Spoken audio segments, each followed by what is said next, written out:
사랑하는 성도 여러분, 5월 23일 주일 아침입니다. 하나님의 은혜와 평강이 함께하기를 축복합니다. 여러분, 좋아요, 구독 꼭 눌러주세요. 1000만 성도가 큐티하는 그날까지 우리 함께 달려가도록 하겠습니다.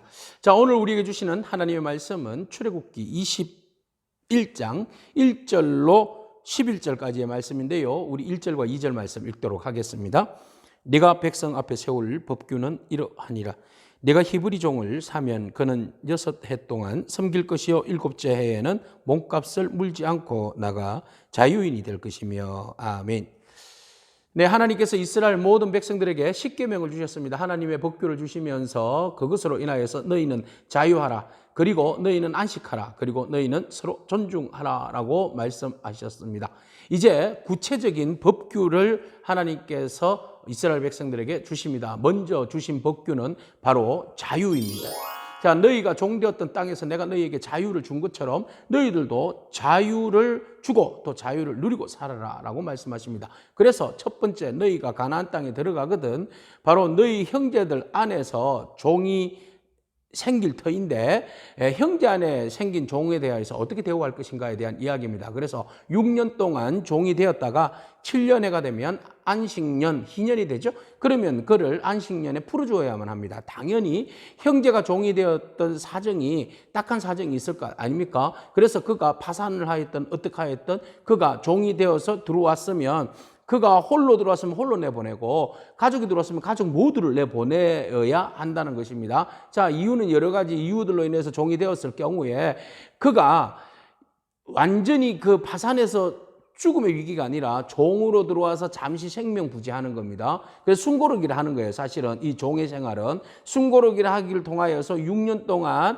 열심히 주인을 잘 섬기고, 주인은 마지막 7년이 되면 그 퇴직금을 줘야만 합니다. 그리고 사회적으로 나가서 다시 재개할 수 있도록 정착금이라고 해야 될까요? 이 돈을 챙겨줘야 돼요. 그래서 이 종이 다시 나가서 자유인으로서 다시 재개할 수 있도록 지원해주는 제도가 바로 이 히브리인들의 종의 제도예요. 그래서 이 종의 제도는 뭐 조선시대나 그 로마 시대나 그 고대에 있었던 그 종의 그 개념하고는, 노예 개념하고는 완전히 다릅니다. 이거는 철저하게 신변 보호예요, 보호. 그래서 하나님께서 이스라엘 백성들에게 그 종에 대한 그 법률에 대하여서는 철저하게 자유를 위한, 준비하기 위한 그 과정이라는 것, 숨고르기라는 것을 기억하고 그가 6년 동안 잘 있다가 7년 때에는 자유롭게 재개할 수 있도록 주인이 그리고 공동체가 지원하고 후원해 줘야 한다는 겁니다. 너무 멋지지 않습니까? 근데 말입니다, 그가 만약에 홀로 들어왔으면 홀로 나가면 되는데 주인이 그 여종을 아내로 주었고 거기서 자녀가 태어나게 되면 남자만 나가야 되는 거예요. 네, 원래 다른 사람은 이쪽 소유기 때문에. 그렇죠. 그래서 만약에 남자가 혼자 나가기를 거부한다면, 가족을 사랑해서 남기를 원한다면 길을 뚫어서, 송곳으로 뚫어서 내가 이 집에 영원히 이렇게 이제 깃뚫린 자로 살겠습니다, 이렇게 자율적으로 선택권을 주게 되는 것이지요. 자, 이처럼 히브리인들에게 있어서 종의 개념은 하나님은 너무나도 복된 그 제도를 우리에게 주십니다. 이 개념에는 한마디로 자유, 자유를 수호하게 하고 그 다음에 보호하게 하고 재개하게 하고 본인이 선택할 수 있는 그런 역량을 여기에서 주는 것입니다. 이것이 바로 자유를 중요시 여기시는 하나님이 이스라엘 백성들에게 앞으로 행할 그 종에 대하여서 어떤 생각을 가지고 나가야 할 것인가에 대한 이야기입니다. 자, 두 번째, 어떤 아버지가 가난해서 딸을 팔았어요. 이 팔았다는 말은 첩으로 줬다는 거예요. 돈 있는 사람 집에 이제 둘째 부인으로 첩으로 주었을 경우에 돈 때문에 팔렸지만 이 사람의 인권과 생명은 존중되어져야 한다라는 겁니다. 당시에 여인들은 그 뭐 성놀이계 취급밖에 받지 않았잖아요. 사람의 수에도 들어가지 않았습니다. 그럼에도 불구하고 하나님께서는 이 새롭게 시내산에서 허락하여 주시는 이 율법의 정신에는 여성들도 하나의 인권으로서 존중받아야 한다는 것을 말씀하고 있습니다. 그래서 돈으로 사고 파는 그런 존재가 아니라 돈으로 팔았지만 첩으로 주었지만 그 결혼 지참금으로 주었잖아요. 그러면은 그 여인에 대해서 받는 사람이 책임져야 된다는 거예요. 남종들처럼 이렇게 7년 만에 돌아가는 것이 아니라 이 사람은 평생 동안 이 집의 사람이 되는 거죠. 이 집 부인으로서의 대우를 해주라는 겁니다. 만약에 남자가 이 여인을 기뻐하지 않고 그 성적 관계를 맺지도 않고 그랬을 경우에는 외국 사람들한테 싫다고 팔아서는 안 된다는 것입니다. 다시 돌려보내야 되고, 만약에 자기 아들을 위해서 이렇게 여인을 데리고 왔다면 마치 자기 딸처럼 대우하라는 겁니다. 만약에 또 다른 여인을 첩으로 데리고 와서 이 여인을 그냥 집에 방치해서는 안 되고, 먹을 것과 그리고 입을 것과 그리고 동침하는 의무, 3가지 의무를 이행해야 한다는 겁니다. 만약에 이 3가지를 이행하지 않을 경우에는 이 여인을 데리고 올 때 그 줬던 지참금 있지 않습니까? 이거 돌려받지 못합니다. 속전 돌려받지 못하고 이 여인이 가고자 하면 집으로 보낼 수밖에 없는 그런 법을 하나님께서 이스라엘 백성들에게 주신 겁니다. 무엇을 말하는 겁니까? 여인의 인권을 함부로 다루지 말라는 겁니다. 한 사람의 인권을 그냥 성적 놀이개로 생각하지 말라는 겁니다. 소유물로 생각하지 말라는 겁니다.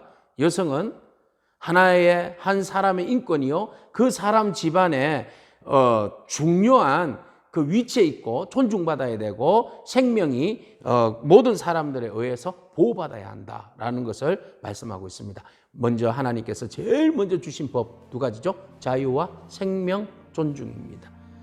사람은 누구나 다 자유합니다. 사람은 그 어떤 사람도 얽어맬 수 없습니다. 속박할 수 없습니다. 인권을 침해할 수 없습니다. 그래서 그에게는 자유가 있고, 그리고 인간으로서의 생명이 존중받아야 하는 것이 사람입니다. 그래서 하나님은 이 2가지 율례를 통하여서 사람이기 때문에, 하나님의 백성이기 때문에 너희는 영원히 종으로 묶어서는 안 된다.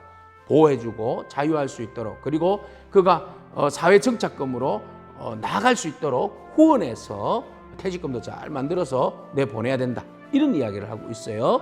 그리고 2번째, 이 여인에 대해서는 그 누구도 여인을 속박하거나 구속해서는 안 된다. 이 여인은 자유의 몸이다. 존중받아야 되고 최선을 다해서 대우를 해줘야 되고, 그렇지 않을 경우, 책임지지 못할 경우에는 다시 원래의 제자리로 돌려보내 주어야 하는 것이 법도다라는 겁니다. 사랑하는 성도 여러분, 약자들을 선대하시는 하나님의 모습을 오늘 우리는 보게 됩니다.